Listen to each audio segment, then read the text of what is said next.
Broadcasting from Baltimore, Maryland, this is 5x3 Radio, where strength is for everyone.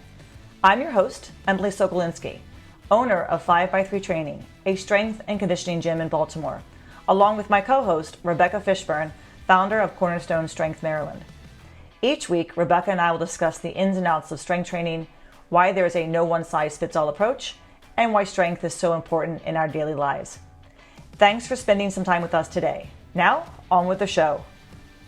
Hi, everybody. We are back. It is now definitely, this is not November. It is February still. As I said last time, it's November next month. Oh, the same damn day.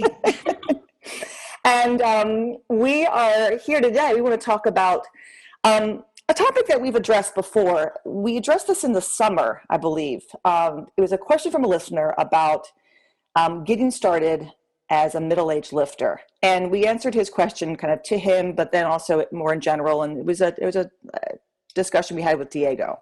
So you can go back to listen to that one. But today we want to address kind of a similar topic, but definitely taking into consideration, when you're getting started, if you want to get started training and you are an older lifter, and we don't mean 35. And we may not even mean 40. No, we don't mean that for sure. We don't mean that. We mean like 55, maybe 60 plus. 60, 75. 60 plus. We're talking about the older individual, he or she is not retired yet, but they're on the brink of retirement. Maybe they have retired. Their daughter or son or whatever is trying to encourage them to do some strength training, and because they're very active, but they need they need a little bit of extra in their life right now, and they enjoy they're enjoying their life after retirement, but they're looking for maybe they're looking for a little extra work on like the balance area, or they're finding that it's getting harder to get off the couch. So that individual, not the 40-year-old who emails me and say, I'm 40. And then you can read in the email the sign that goes along with that. And I want to take the computer and I want to throw it against the wall. Yeah. So Perceptions of age are subjective. Yeah. So we're gonna talk about that. And it's going to go in a couple different areas, because I think there's a lot to think about when you are either coaching an older lifter, and when you yourself are the older individual who's looking to strength train. Where do I begin? Who do I work with? Where do I go? So Rebecca had a client, and this is kind of the reason we wanted to talk about this was a client mentioned to her. I had a client, and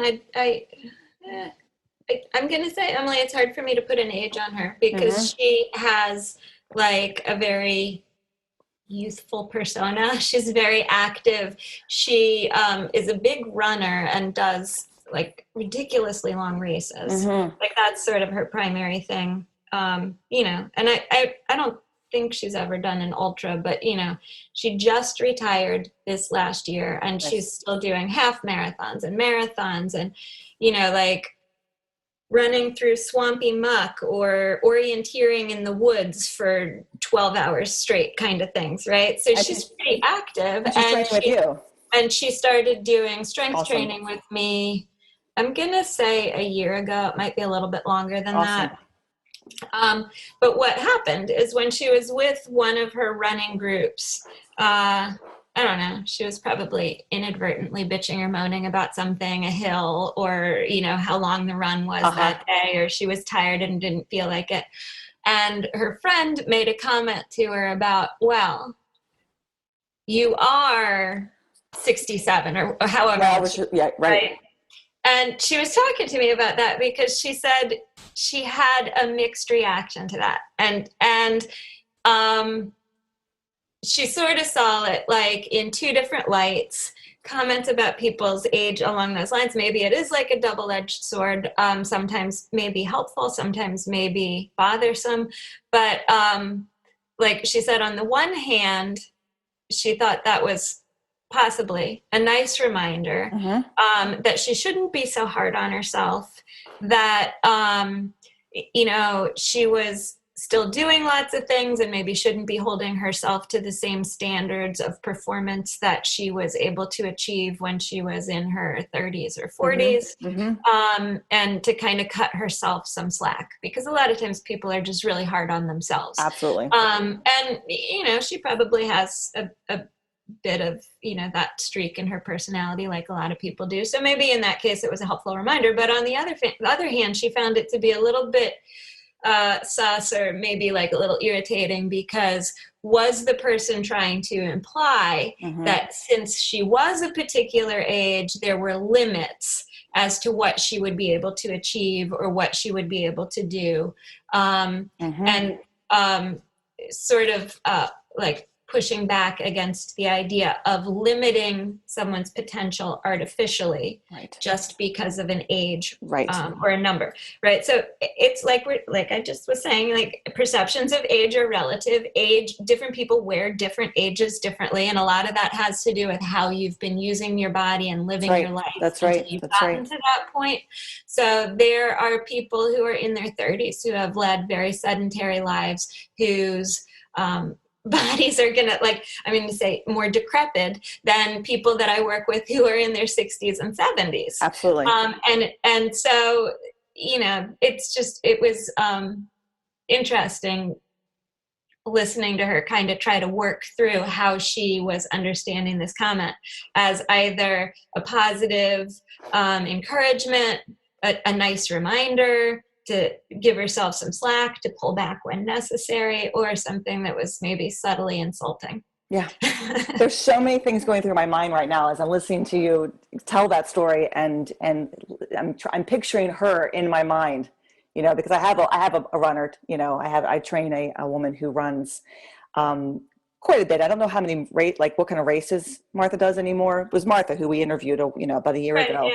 Yeah. But Martha runs regularly. I mean, she is, her daughter runs marathons. I mean, all her children are very active, but, she would never, I can't see Martha holding back on anything. She doesn't hold back, and I don't hold back on her, when I train her.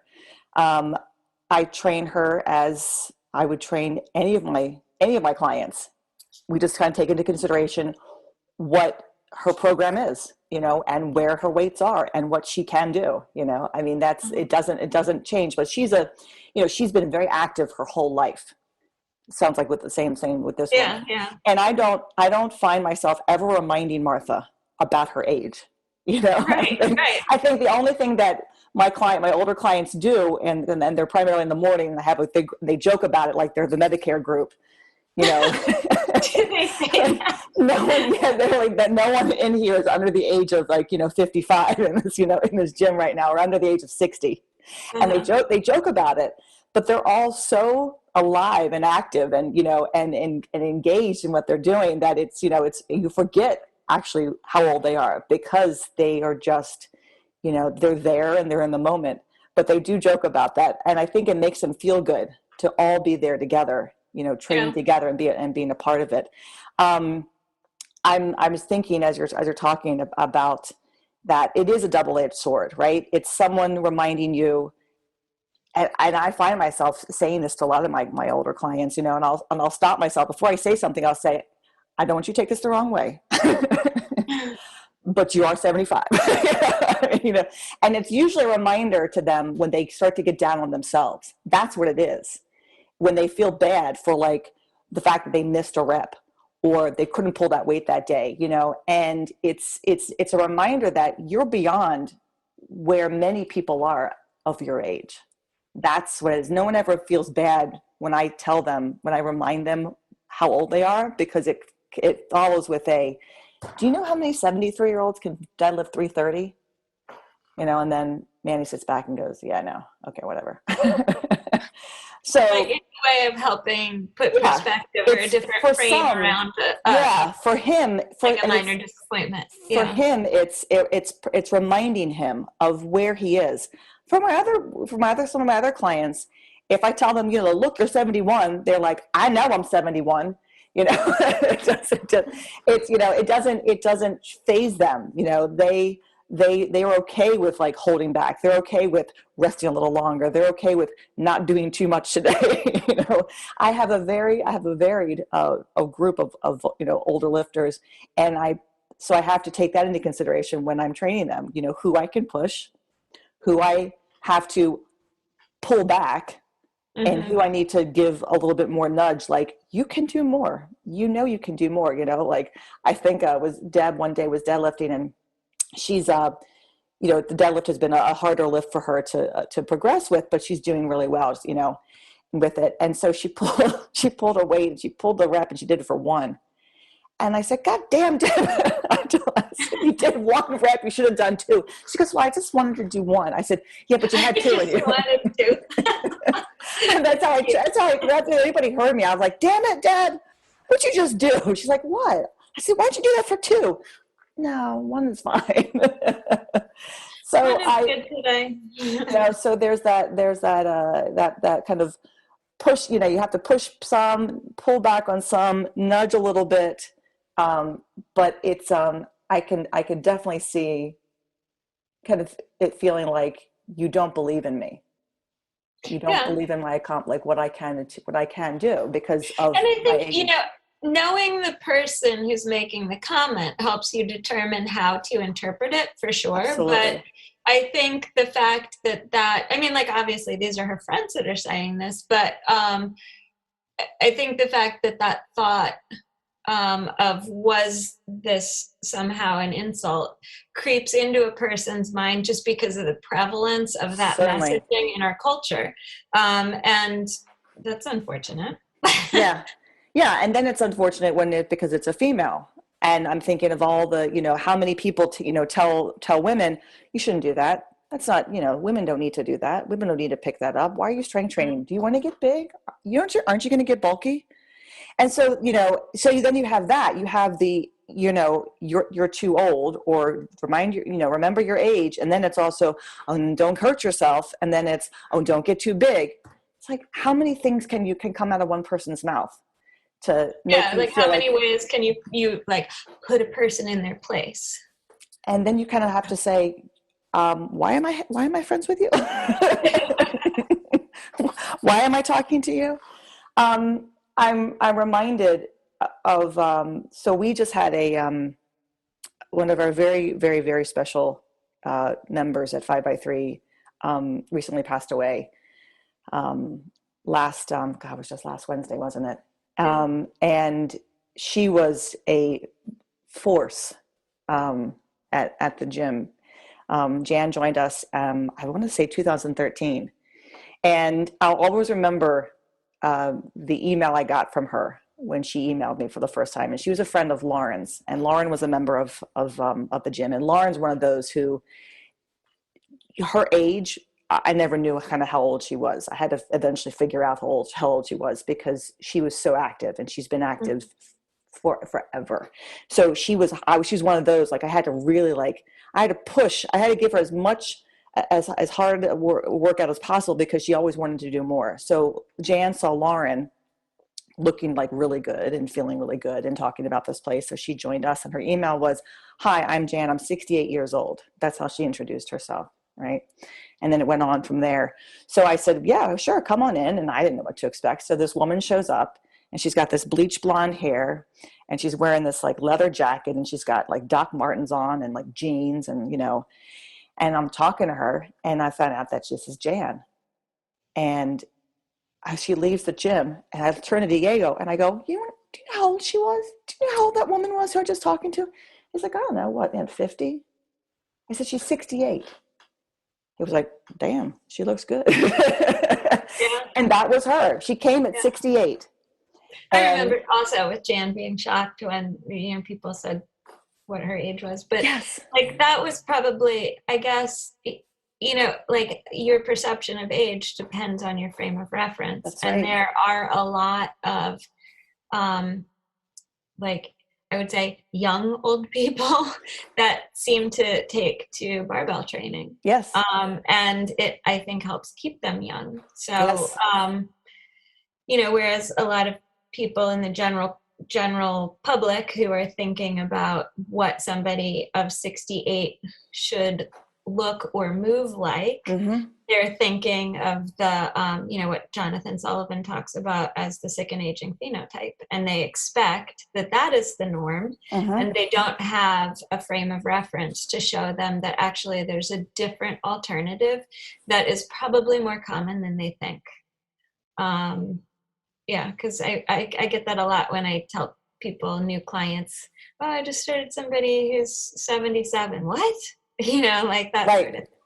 Right. There's this shock, and it's like, there shouldn't be. I don't know why that's so just, out of this, Yeah, well, I think some of that too comes down to just like misunderstanding or miseducation about barbell training in general. Like when you did the thing on the radio or the television station near you, and you walked in with the training bar with the bumper plates, right? Just to have like an example deadlift, and you're carrying it in one arm, and the newscasters are falling off their chair like, oh my God, how is she doing that? You're like, it's 15 pounds. And poor Pauline goes to pick it up, and she basically snatches it because it was so light for her. I mean, this is a woman who can deadlift 135, and she's 70, she's 78 now, and she almost snatched it off the floor because it was so light. But yeah, and I actually had to really work with Jan on stopping all the extra work that she was doing, because she started with me when she started with basic training. So she started with basically kind of my boot camp class, and she loved it. And she was still working at that time, so the evening worked better for her. And I was very limited with my hours when we first, were getting the gym going. I eventually was able to transition her to barbell training, and all those aches and pains and everything that she was having because she was pushing herself so much, constantly going harder, which for anybody, no matter what their age, eventually is going to catch up to you, right? It's like the more is better, harder is better, faster is better. Go big or go home. And then once she stopped all that and started to actually just limit her training to squatting and deadlifting and pressing and benching, all that went away. It all went away, and she got stronger, and definitely helped her with her when she was diagnosed with her cancer, and when she was going through her treatments after surgery. Her daughter told me she would fall. Her balance was all off because of the medication she was on, but she didn't break anything.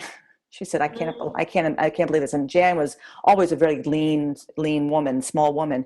So you can imagine how much more weight she was losing. And yet she was still strong, and able to, maintain her sense of, her body even into those months. So, and she and her daughter said it actually attributes that to the strength work that she had done. So it is medicine. I mean, the barbell training is, it's not for an advanced lifter. People always think about that, well, I have to get in shape before I start using this. It's just a piece of equipment like a dumbbell or a kettlebell, but we can do so much more with the person. We can progress them slowly. We can really teach them the full body movement with this weight. And we have there's so many different specialty bars. And I've been doing my Instagram Tuesday tips on specialty bars recently, that we can make modifications to help this person, learn these movements, and, put them on the right program for them. Age is a very strange thing, because everyone kind of just looks at you, no matter what your age, and expects that you should be able to do X, Y, or Z. Oh, you're 25, you can do this. Oh, you're 35. Oh, you're 45. Ooh. And somehow it's like, I've got 45-year-olds who are out benching, out pressing my 25-year-olds, I mean, it doesn't make sense that you just have to you put a limit on someone because of their age or what they look like. It's a challenge for you as a coach to kind of sometimes, sift through that, especially if someone's been getting different messages, from outside sources, or outside individuals. Yeah. I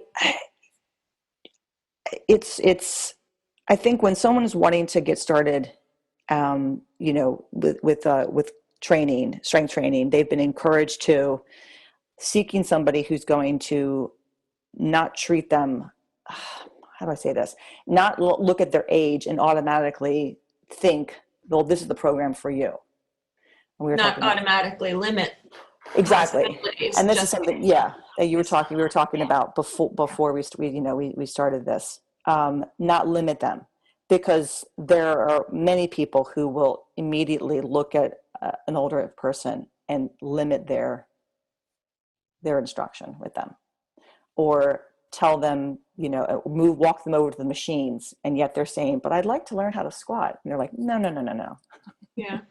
I mean, it's like with any client, right? You find out where they are, you meet them where they are, you modify where you need to. But yeah, I don't know why.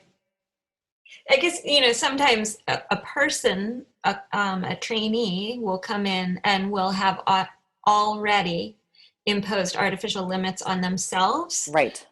That's different, right? But I think that's just a kind of a tragedy if a coach or a trainer does that to them. I think, for me, one of the things with exercise or training in particular is always the focus with strength training on what a person can do, right? And that's an approach that I think a lot of women find empowering when they're first starting out with strength training. They had no idea that their body could do some of these things. They had no idea that they were able to lift something up that was however many pounds. And it's empowering, it's exhilarating. It's really a lot of fun to understand yourself and your capabilities in the world in a different way than maybe you were raised, specifically if you're of a certain age. And so it's always that positive approach that I think is really exciting. And if a coach or a trainer comes at it from a different place of what you can't do, that's unfortunate. That's why I think, what we're talking about, those who, those of our listeners who have maybe parents, have parents, or have older parents, talking about in their 60s, 70s, and have been talking to them about strength training, or encourage them to look into possibly beginning a strength training program.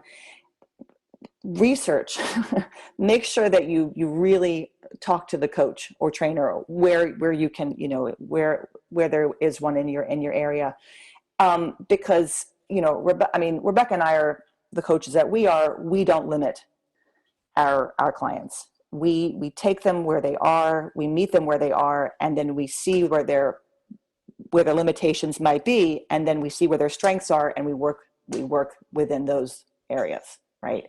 I don't put a limit on any of my clients for what they can't do. I see what they can do, and then we move from there, and then we look and see the next step, and we move forward from there. If you know that barbell training is right for your, for your older parent, your older friend, help them, guide them to a place, to a coach, to a facility where they're going to get, what they need, and not limited, but, not limited because the person thinks that they can't do something or shouldn't because of their age. This is where it's really tricky. Yeah, I think sometimes too, though, on a coach or trainer's, from a coach or trainer's perspective, some of the limits that they might prescribe to an older trainee originate from themselves, just from a lack of experience, exactly, or their own age. My in-laws were talking to me, and my in-laws don't do barbell training, but they have done regular strength training. Sure. They've, dumbbells, kettlebells, that sort of thing, with a trainer who, wasn't doing barbell stuff, but was progressively overloading in a slow, pretty conservative manner. Yeah. Which is great, paying attention to what, biofeedback they're getting and that sort of thing. And then they moved into a retirement community, and, the retirement community has everything. They've got the dining hall and the medical care, and they've got the arts and crafts and the golf team and all of these social activities and stuff. Right. And they had a trainer. that they would have come in and do exercise classes. And my mother-in-law was like, these are just not strenuous enough. And she was saying, she's always this very sweet young girl, right? That kind of thing. That was their trainer. But she was, young, maybe in her, early 20s, just kind of getting started, didn't have a lot of experience working with older clients, maybe was coming from an exercise background that would not have been well suited for older individuals, like with really high rep or volume or impact or that sort of thing, and recognized that would not have been suitable for them, but didn't have anything else in her toolbox to pull out to give them that wasn't sort of very basic, not enough training stress, overly cautious. And my mother-in-law felt like she was actually she wasn't gaining strength. Possibly she was even losing some. And so, then she started investigating some other possibilities around her. And, it's like they live in South Carolina. So she's like sending me links. What do you think about this place? What do you think about this place? And, I can help shop Sure. for somebody local and help them, think about what questions to ask, or read the trainer's bio and say, well, this is something I would ask more questions about because this type of training generally means high volume, not going to be good for you. And so a lot of times it's just inexperience on the trainer's part, fear and caution combined in a way that doesn't help an older individual gain or sometimes even maintain the strength that they have. I like that she would recognize the fact that it wasn't enough for her, that she could do more. She didn't want to be limited by what this individual was providing for them. And that's important too. It's like if someone's asking for something, they know that they want more, then you want to help them find more. Because there are plenty of people who will put a limit on an individual's needs because based on just literally their age. Oh, you're 70.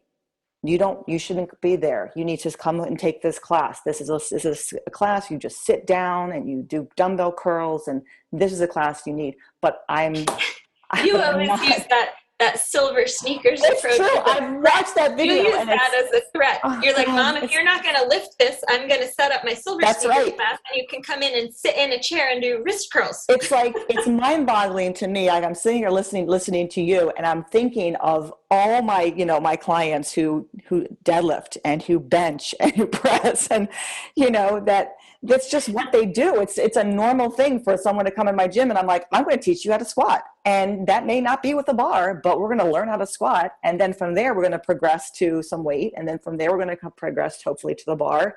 And then from there, I have a client whose son, trained with us and has been very active in the, in doing some coaching on his own.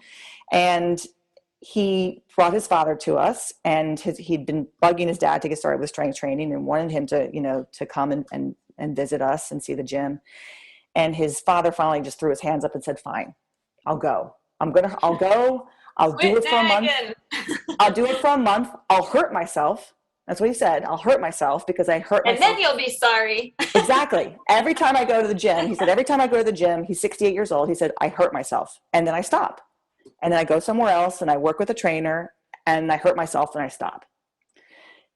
He said, I'm just going to come, appease him. I'll hurt myself. I'll leave. And then that'll be the end of it. It'll be a year in March. Oh, wow. Yeah. That he's still with me. Guess that month turned into a little more. A month turned into a little longer. He comes twice a week. The only time he's not with me is if he is traveling for work. Because even though he's a retired surgeon, he still works for his son, who has him going all over the place doing these presentations for something very specific that he's known for. But when he's home, he's with me. And when I was out sick, he sent me a video of him deadlifting at home because they have some equipment in the basement of the house. He turns to the camera and he goes, "It ain't the same." And then he keeps deadlifting again. He was in that gym on Saturday, so happy. I mean, and I was over with a client getting her set up with some chin-ups, and he comes in, gets his shoes on, gets down to the bar, and Diego's like, man, she's got you whipped. Like he saw the bar, he saw everything set up for him. He knew just what he needed to do, and this is somebody who said, I'll come in, I'll hurt myself, I'll leave, and I'll never come back again. Mm-hmm. And he said to my mother, because my mom trains, the same mornings that he does, he likes it. He feels great.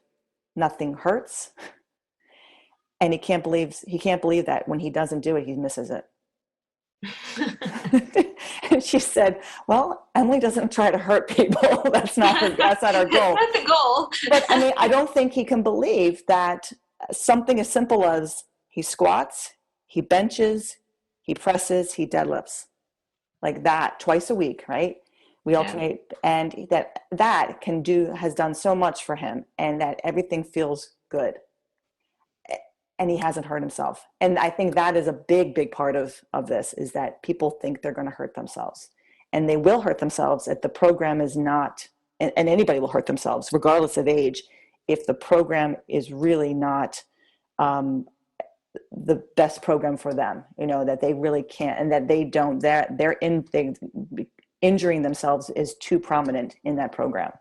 Well, we're doing anything too. Like I was just talking to someone, like a new person starting out today, who's coming off of basically like a frozen shoulder injury, mm-hmm. which she developed from doing yard work. But either way, whether it was yard work, something that someone does in real life, or mm-hmm. something that someone does mm-hmm. in the gym, it pretty much always comes down to too much, too soon, too fast. That's right. Right. So finding the program that will meet you where you are and gradually progress you. That's right. That's as opposed to like throwing somebody into the fire and being like, keep up.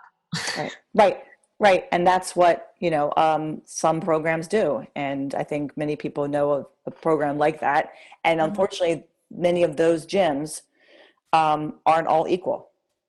Right. I mean, they're not every gym is equal. So, but I have a young woman who has been with me it'll be a year this April, and she had a frozen shoulder, and she had it for years, and she finally had surgery for it.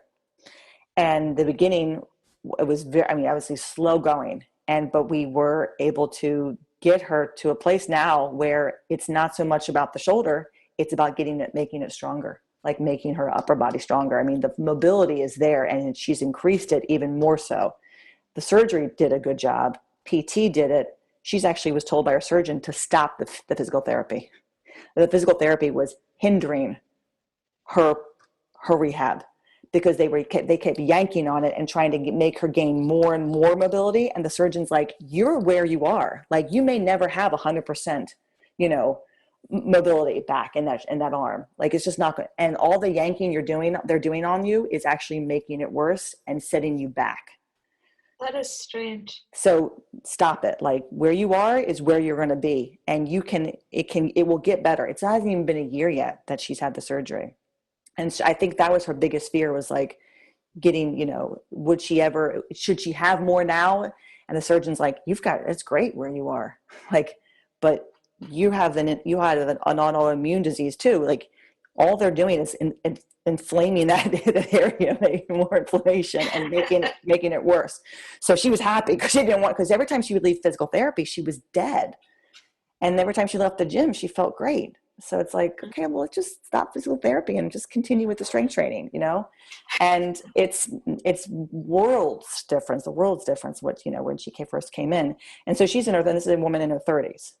Right. So I can imagine someone who's, who's older with that. I mean, my mom had a frozen shoulder.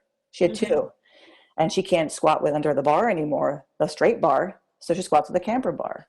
But she's made more progress with this shoulder than she did the last time without the surgery, just some PT work, and then continuing with her strength training program. And now she doesn't do any physical therapy work for it. I mean, she hasn't done like 2 years. But it really was just the strength training, kind of working through that full range of motion as much as she could, and starting her slowly, and progressing her slowly like you're doing, to get her to a place where, she's pressing, she's benching, everything's, kind of normal. But it takes someone like you and me to see the potential in that individual, regardless of age. It's not an age thing. It's just, I can help you. I can work with you. These are some of your limitations. That's okay. Those are physical limitations. We all have those. We can work past those. Age-wise, you're just a person in my gym. I'm not gonna break out the walking around with your age as like a number on your back or never whatever. Not in my gym, and they know that. My clients know that. They know that, but not everybody is going to work with them like that. But it's it's unfortunate, because I think people get frustrated when they either can't find somebody who's going to help them, or they have been told over and over again that their age is a limitation. Yeah, and I think sometimes then what ends up happening, like, a person starts to feel bad or feel like negatively, or everybody's got range of motion issues or injuries from time to time. And when you're encouraged at a certain point to think of that as being a necessary byproduct of your age, as opposed to just a temporary situation, it takes on a greater weight, because it seems to be more of a permanent condition that you're going to have to deal with from now until the end, Mm-hmm. as opposed to something that's framed for people as, that's just an injury, you'll get over it. Mm-hmm. Mm-hmm. And I think that happens a lot of times for older people too, where, a temporary inconvenience or injury is too often viewed as just the status quo or the expectation, right, or your permanent condition from now on. Right. And I think that if an older person does hurt themselves, like that an injury does come up, the worst thing they can do is tell somebody, unless it's their coach. And if it's me, I'll say, well, yep, that happens, and we'll find an alternative to that exercise and someone else will just say, I told you. Right. Told you. Yeah, I told you so. The most helpful words. I told you so. Language. You're too old. You're too old. Why, we joke it can take longer. It can take longer to recover when you're older, but that's still a temporary situation, even though it's a little bit longer temporary situation. Yes. So seeking out, I like that you've been doing your research for your mother-in-law, because it's like, helping somebody find the right person, or educating that client enough to ask the right questions, and make sure that they find the right coach, the right trainer, who's not going to limit them, and but also someone that they can say, that was too easy, or that was too hard, or couldn't recover from that last session, because that's the feedback I need. I'm always asking people, them for the feedback. I kind of, I'll give and take. I mean, I'm watching. I think that's not different, though, than the way you and I coach people of any age, because we have a lot of people who are,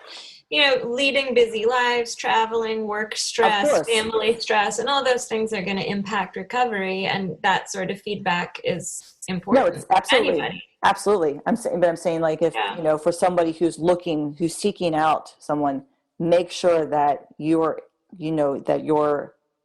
making sure that the coach understands that your the communication that you have with them. It's not I do what you say. Unilateral decision. Yeah. Exactly. It's like, I just listen to you and do what you say. I mean, my client who comes twice a week, I load his bar, I add his weights, I give him, he does what I say in that sense, but he has no problem letting me know if something's bothering him. He always lets me know. My shoulder's kind of feeling a little weird today, or my knee feels straight. I need to know that, because then that makes me adjust the weight, adjust maybe the volume. Maybe he squats to a box. Maybe I have to bump the box up a little bit. That's great. But if he says it, he doesn't. It's not complaining. It's his feedback to me. And he knows that I will take that and I will make the changes I need to make. Or I'll say, you're fine. It's not a big deal. That's cool. Or I'll say, is it really stabbing? No, it's just a little ache. I'm like, well, let me know how things go as we continue on. But then that's with anybody. Again, that's with any of our clients. But for somebody who's looking to start, who's got somebody encouraging them to do this type of training, asking, giving the feedback and making sure that the person's not limiting you, but also not training you in such a way that you leave your session totally exhausted and depleted of all your energy. That's not a sign of a good training session. Yeah. That's not the sign of sweaty or strong. Yeah. I mean, and I think we've had to educate a lot of people on that. Like, the sign of a good session is not you completely sore and walking out the door. If you're too sore, I haven't done my job right. Yeah. I haven't. But that's also like biofeedback that I think a lot of companies use as a way to continue to be in somebody's head the day after a workout, right? Like, so they sell it that way. I know. It doesn't mean that it was a good workout, but they tell you before you leave, right? Okay, if you're sore tomorrow, that means, that doesn't mean you've gotten stronger. That means you're sore tomorrow. Right. But then people have it in their head, and then the next day they're thinking about, oh yeah, that was a really effective workout. I better go back and do it again. Yeah. Instead of recognizing that as kind of, I don't know, like a manipulation of a biological situation for ourselves. When we tell people that they're going to be sore tomorrow, it's usually their first day with us, and they haven't done this in a while, or they've never done this before, and we'll say, okay, just so you know, you might be sore in a couple days. It's not something you did wrong. And you need to, because people will be sore. They'll say, oh my God, yeah, the next day I thought my legs were going to fall off. And I'll say, and imagine if we had done more, because someone will leave the session going, really? That's it? I'm done? And they look like, wow, I didn't do much. Like, that wasn't a great workout, because people have that mindset of like, I have to be a sweaty mess on the floor. So we'll say, you're going to be sore. And then they come back and they're like, yeah, I could feel my legs. I'm like, that's only the first time, because sometimes people won't come back if they're really sore. Then you have that. You have people won't return. So if you warn them ahead of time that they might be, then they understand it's part of the process, because, there are those who, want to be sore, and you have to try to pull them off the ledge of that thinking, and those who don't ever want to be sore. And then you're like, well, I mean, sometimes your body's going to respond to something. It's okay to be sore. It's okay to feel like you did something. It's different if you're constantly sore and you're constantly in pain. Then something's wrong, right? Then something's wrong. And I have some people who never ever tell me that they're sore, and then I find out like months later.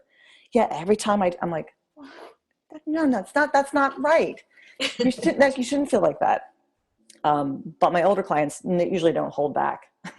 They always tell me if something's bothering them. They're not trying to maintain any kind of image. No. And I think, I definitely, if you're considering getting started as an older client, like I love my master lifters. I'll use that term that Sully used. I love them. They're the best. They're the best to coach. They really are. They don't take themselves too seriously. They have fun with it. If they get frustrated, they don't really get frustrated with a lift. They just shrug it off. It doesn't bother them. They're there. I think that the fact that they're there and they're working and they feel good and they can tell the difference it makes in their daily living. That's what that is. Yeah. Their medicine. That's what it is. Yeah. I have Jay's mom started with me back in 2017. He finally encouraged her to start, and she hasn't stopped, and she brought her friend Deb. So the two of them come together, and she's moving to Asheville. Oh no. I'm very sad. And she doesn't want to talk about it too much, but she's moving, and she's been the one packing a lot of the house up, because this is a house that they've been in for 30 years. Oh, geez. She couldn't have done that if she hadn't been doing this. And she says that there's no way I could be moving all these boxes around and packing all this stuff up and getting ready to move at like 71, right? If I hadn't been, training.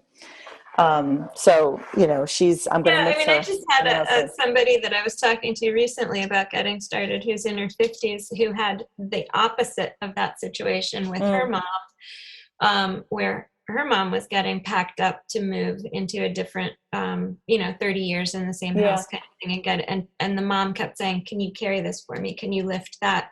And the individual kept thinking, like, I can't believe my mom can't lift these things, and I want to be strong. Right. I want to be able to be capable and independent, right. be able to do things when I have another client. I have a couple who are in their 50s, and the wife said that exactly to me. She said, I don't want to be my mother, unable to do anything.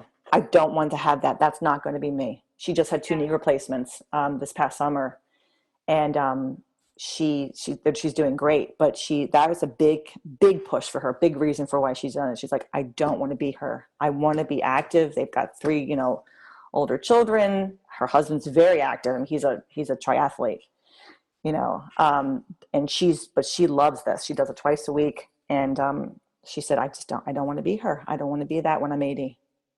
I don't. And so I think that's a big, and her son got them into the training with us, gave them like kind of a 6-month, membership for the gym. And now she drops in once a week and she trains at another gym out where they were near them. It's fantastic. I mean, I'm so happy that she likes this. She likes this, and she sees the benefit. And again, it's that whole, I want to be able to, when I'm 60, when I'm 70, when I'm my mother's age, doing for myself. People are afraid of falling and breaking hips. That's the thing that is really nice about strength training, and the thing that older individuals have a clearer view of, which is the practicality and the transferability of the strength training, the benefit of the strength training versus like if you're, I don't know, doing a lot of, maybe group fitness classes or exercising for the purpose of, I don't know, being a certain size or fitting into a certain dress. Like that doesn't, I think, carry the same long lasting benefits or even motivation, like for years at a time. Right. As just the very practical, aspects that strength training offers in terms of your abilities and your independence, your level of independence, your capability, your resistance to injury from falls, all sorts of things that people appreciate and see more clearly as they get older. Yeah. It's not sexy. It doesn't sell, but I try to sell it to my younger clients, why do you want to strength train? Well, it's good bone development and your skeleton. And I have to say, make your bones happy. Rebecca, I'm sitting in my office as Rebecca and I are podcasting. We're doing this obviously over Zoom, and I was sleeping in this room when I was sick, right? The week that we had that. And even after I tested positive for COVID, I still stayed in this room. I was sleeping on the floor on an air mattress. I was sick during it. How I was able to get up and off this damn air mattress multiple times, right? Rolling up is a testament to what I can do as my strength training. Because I would be able to do that if I ever had to sleep on that air mattress again. I wasn't crippled. I was, that's where the 11-year-old sleeps when she comes in, when they spend the night, my niece, she still sleeps in the air mattress. She's 11. I'm 47. And I can get up. Emily, you're saying that like 47 is that you should be able to get up off the air mattress. Of course I should be able to get up. And when I'm 57 and I'm 67 and I'm 77, I still won't be able to get off the air mattress. Yeah, you are. But how many people do we know who probably couldn't get off an air mattress? Yeah, that's true. That's sad. Or would be crippled, by sleeping on the floor. So it's those kind of things I think about. Like, I'm sick and I can take care of myself. I don't need anybody, to help me. I can still do for myself. Those are the things that go through my head. Now, when I was 20 years old, that wasn't what I was thinking about. No. That's why we have to educate those 20-year-olds that it's about that. I think it is. I think more and more people, men and women of a younger age, don't, they want to do this because they don't want to be weak, right? I think they do see it as, this is something that's good for me. I enjoy it. It makes my body feel good. That's what I think really more importantly. I think they discover how much their body feels better when they start doing it. Like, things just get easier. So that's something to always think about, but trying to sell that is kind of rough. All right. I think that wraps it up for us. I think so. Yeah. That's about it. This was a different talk than what we did back in the summer. So I'm glad that we did this. As always, you can reach us with any questions or comments about any of our shows. You can email me at emily@5by3.com, or you can email Rebecca at cornerstonestrengthmaryland@gmail.com. Thanks, everybody. We'll be back in another couple weeks, and we hope to see quote unquote, see you then. Thanks, Rebecca. Take care. Bye. Bye-bye. Thanks for listening to 5by3 Radio with Emily and Rebecca. If you like our show and want to know more about 5by3 training, please visit us at www.5, that's F-I-V-E, the letter X, the number 3.com. You can also find us on Facebook and Instagram. To learn more about Rebecca, please visit her website, cornerstonestrengthmaryland.com. Thanks for listening and have a great week.